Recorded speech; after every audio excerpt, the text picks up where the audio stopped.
Halo guys, gue Andri dari Good Stuff ID.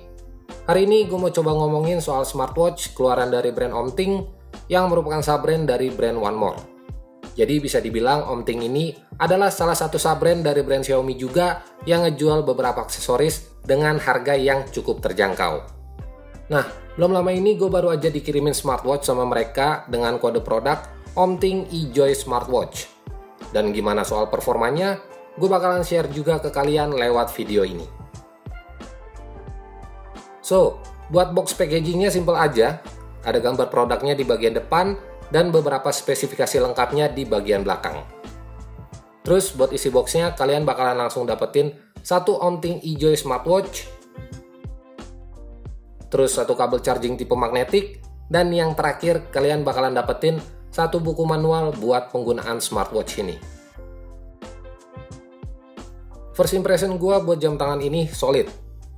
Gua nggak sangka aja smartwatch dengan harga yang nggak sampai 300 ribuan punya build quality yang cukup oke. Buat bagian bodinya ini pakai bahan alloy dan strap yang dipakai juga menurut gua hampir sama kayak strapnya Apple Watch. Jadi buat urusan build quality gua nggak ada komplain sama sekali. Terus buat layarnya Omting eJoy ini punya ukuran 1,3 inch dengan resolusi 240 x 240 pixel. Tapi sayangnya layar yang dipakai ini belum touchscreen, jadi kalau buat urusan navigasi kalian tinggal touch aja sensor yang ada di bagian bawah layar. Terus buat urusan konektivitasnya, Omting eJoy ini udah pakai Bluetooth 5.0 LE atau low energy, jadi bisa dibilang jam tangan ini awet banget buat urusan baterainya. Bahkan Omting juga ngeklaim kalau jam tangannya ini bisa bertahan sampai 60 hari atau selama 2 bulan. Jadi buat kalian yang suka jengkel sama smartwatchnya karena capek bolak-balik nge-charge, gua rasa Omting ini jadi pilihan yang tepat buat kalian. Terus buat fitur-fitur yang ditawarin sama eJoy Smartwatch ini bisa gue bilang cukup variatif. Contohnya kalau kalian tahan beberapa detik di bagian sensornya, bakalan muncul 3 varian watch face yang bisa kalian gonta-ganti. Terus fitur selanjutnya, di sini bakalan nampilin jumlah langkah kaki, jarak yang udah ditempuh, dan kalori yang udah kebakar. Ada juga fitur heart rate sensor buat mengukur detak jantung dan buat ukur tekanan darah kalian.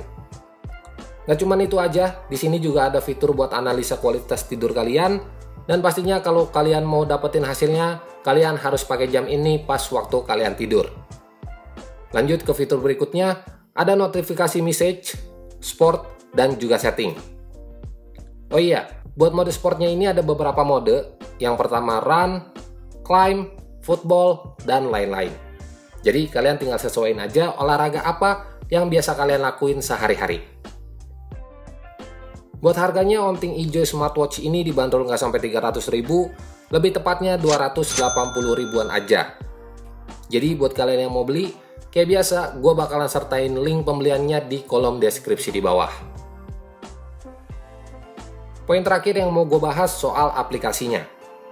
Jadi Omting eJoy ini juga bisa kalian pair ke smartphone kalian lewat aplikasi Wofit yang bisa di-download di App Store buat iOS dan Play Store buat Android. Tapi kalau kalian nggak mau ribet-ribet buat downloadnya, kalian tinggal scan barcode-nya aja yang ada di belakang box packagingnya. Kalau udah, kalian tinggal sign up aja pakai email kalian dan login pakai email yang kalian daftarin tadi. Terus ikutin beberapa step berikutnya, kayak pilih gender, isi tanggal lahir, tinggi badan, berat badan, goal step yang mau dicapai, dan lain-lain. Buat user interface dari aplikasinya menurut gue cukup user friendly. Kalian bakalan bisa lihat semua hasil tracking dari jam tangan Omting ini, kayak langkah kaki, hasil kualitas tidur, detak jantung, dan berat badan kalian. Terus ada juga tab exercise yang ada beberapa mode kayak mode run, indoor run, ride, dan juga plank. Nah, tab ini fungsinya buat record semua hasil olahraga kalian dan tracking GPS-nya juga. Terus buat yang terakhir di bagian kanan atas ada icon jam yang kalau kalian touch bakalan muncul semua settingan dari jam tangan ini. Kayak ngatur notifikasi apa aja yang mau ditampilin, ganti watch face, alarm, dan lain-lain. Kesimpulannya buat kalian yang lagi cari smartwatch murah, fiturnya banyak dan punya baterai yang awet, Gua rasa Omting eJoy smartwatch ini jadi pilihan tepat buat kalian. Palingan kekurangan yang gue mention soal layarnya aja yang belum touchscreen, tapi itu juga bukan deal breaker banget buat gua, karena kalau diingat harganya ini nggak sampai 300.000. Well, segitu aja review singkat gua soal Omting eJoy smartwatch ini. Like aja kalau kalian suka sama videonya, dan share juga ke teman-teman kalian kalau video ini bermanfaat. So, gua Andri dari Good Stuff ID pamit. Sampai ketemu di video-video berikutnya.